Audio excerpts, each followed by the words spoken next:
तो फ्रेंड्स मैं डिस्कस कर रहा था three new labour code bill.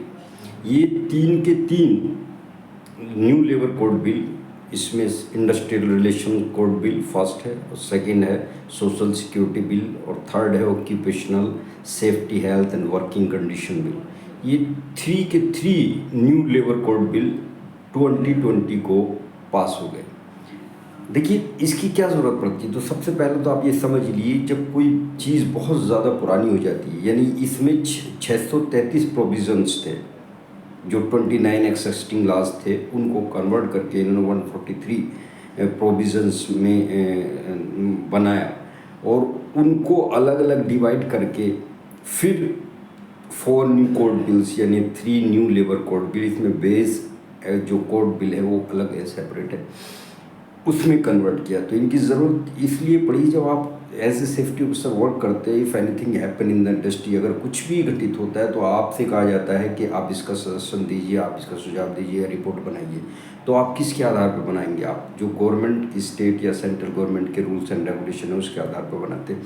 तो उन प्रोविज़न्स को देखना पड़ता था, उसको सिंप्लीफाई करने के लिए, साधारण करने के लिए 633 प्रोविज़न्स न देख कर 143 प्रोविज़न देखने के लिए ये न्यू लेबर कोड बिल बनाया गया। तो मैं वन बाई वन जो है एक्सप्लेन कर रहा हूँ, थोड़ा तेज बोल रहा हूँ, उसको कोऑपरेट कीजिएगा। एक ही बिल की बात कर रहा हूँ अभी। सबसे पहले industrial relation code bill. Industrial relation code bill क्या था कि जो इंडस्ट्रियल एम्प्लॉयमेंट जो स्टैंडिंग फैक्ट जो एक्ट था 1946, उसके अकॉर्डिंग कोई भी एम्प्लॉयर अगर 100 या 100 से अधिक वर्कर्स को हायर करता है तो उसको रूल्स एंड रेगुलेशंस बनाना पड़ता था। यानी आपको उसको बैगेज देना है, आपको लीव देनी है, आपको उसको ओटी देना है, एक्स्ट्रा टाइम जो करेगा ओटी देना है, कुछ भी देना है, आपने पैसा देना है टाइम से, सारी चीज़ें होती थी अगर 100 एम्प्लॉयज़ वो हायर कर रहा है।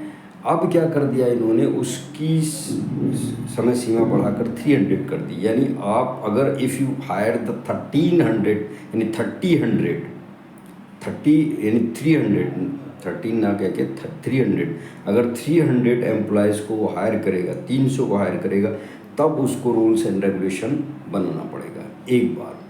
दूसरी बात इन्होंने बताया है कि उसमें जो मॉडिफाई किया है कि अगर कोई भी वर्कर मतलब इंडस्ट्री में जब बीच बीच में पेमेंट नहीं मिलता, सही से काम नहीं हो रहा है, कुछ प्रॉब्लम हो रही, तो जो एम्प्लॉयज़ होते एम्प्लॉयर के ख़िलाफ़ स्ट्राइक कर देते।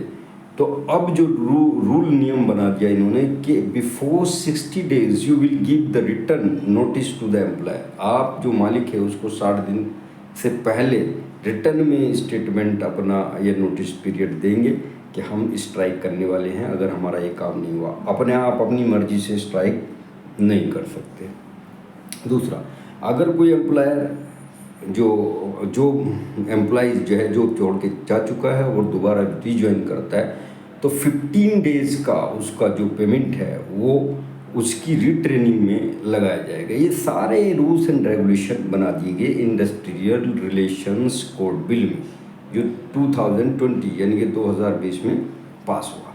एक हो गया, दो को मैं भी एक्सप्लेन करता हूँ।